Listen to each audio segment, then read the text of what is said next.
আমি প্রথম সেটা না জেনে ভুল করে ফেলেছি। এখন আমি আমার নিজের ধর্মে ফিরে চলে গেলাম। আমি আমার বাবা মার কাছে ফিরে গেছি। এটা আমার ভুল ছিল, তার জন্য আমি ভুলটা বুঝে গেছি। হুজুরদের মাধ্যমে কালেমা পড়ে আমি আমাদের ইসলাম ধর্ম গ্রহণ করেছি। আমি সবার কাছে ক্ষমা চাচ্ছি। আমি আর কখনো এরকম ভুল করব না। আমাকে সবাই ক্ষমা করে দিবেন। আসলে সন্তান বাবা মতো বাপ তো সন্তানের ভুল করতে পারে। অল্প বয়সের পোলাপাইন হয়তো ভুল ভ্রান্তির মাধ্যমে, মোবাইলের মাধ্যমে, যে কোনো মাধ্যমেই সে হয়তো চলে গেছিল।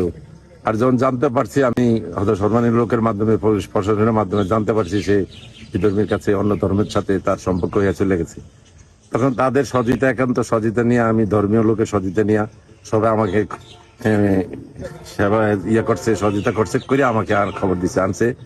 তখন আমি মনে মনে ছিলাম যে না, আমি সন্তান নিব না, এর জন গেছি গা।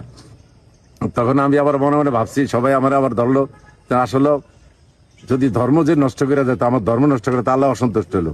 আমি যদি আমার সন্তান রক্ষা করতে গেলে আমার ধর্ম রক্ষা হয়ে দিব, তখন আমি আমার সন্তানকে, অল্প বয়সের সন্তান ভুল করছে, আপনার সবাই আমার সন্তানও ভুল স্বীকার করছে এবং ভুল স্বীকার করে সবার কাছে মাপ চাইছে। এবং আমিও আমার এই সন্তানের, অল্প বয়সের সন্তানের ভুলের জন্য আপনাদের কাছে মাপ চাই, এবং আপনারাও মাফ করে দেন, আল্লাহ যেন আমাদেরকে মাফ করে দেন। আর আমার সন্তানের ভুলের জন্য আপনারা সবাই ক্ষমা দৃষ্টিতে দেখবেন। আমরা মেয়ের ঘটনা হইনা আমরা আইছি, ইসলাম ধর্ম গ্রহণ করে হুজুরের দিয়া আমার মেয়ে আমার লগে লিয়ে যাইতে আসি। আমরা শুনছি যে একটা মেয়ে চাঁদপুর থেকে এসে আমাদের খাগড়াছড়িতে সে বৌদ্ধ ধর্ম গ্রহণ করছেন। এই কথা শোনার পরে আসলে আমাদের অন্তরে ব্যথা গেছে। এরপরে আমরা খবর নিয়ে দেখলাম যে আসলে এই ঘটনা বাস্তব। পরবর্তীতে আসলে মেয়ের ভুল বুঝতে পারিয়া সে পরবর্তীতে আত্মসমর্পণ করছেন।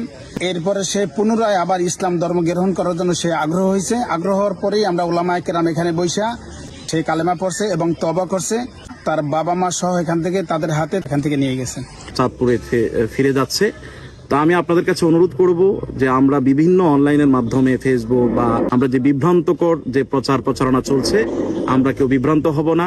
এবং বিশেষ করে যারা তাদের উপর ক্ষিপ্ত হয়েছেন এবং তার এই ভুলের উপর যারা বিভিন্নভাবে সমালোচনা করছেন, বিশেষ করে তার জেলা বা তার বাড়ির উপজেলায়, তার গ্রাম বা স্থানীয় যারা মুসলমান আছেন, আপনাদের কাছে আমরা অনুরোধ জানাবো, আমরা খাগড়াছড়ির সর্বোচ্চ ওলামায়ে কেরাম, খাগড়াছড়ি কওমি মাদ্রাসা ওলামা ঐক্য পরিষদ সহ এখানের স্থানীয় ওলামায়ে কেরাম আমরা বিষয়টা সমাধান করেছি এবং তওবা ইস্তেগফারের মাধ্যমে তাকে আমরা নিজ ধর্মে ফিরিয়ে আনার জন্য আপ্রাণ চেষ্টা করেছি। সে ফিরে এসেছে। আপনারা এই বিষয়গুলো নিয়ে অযথা সমালোচনা করে নতুনভাবে আর কোনো বিভ্রান্ত না ছড়ানোর জন্য বিশেষভাবে অনুরোধ করছি।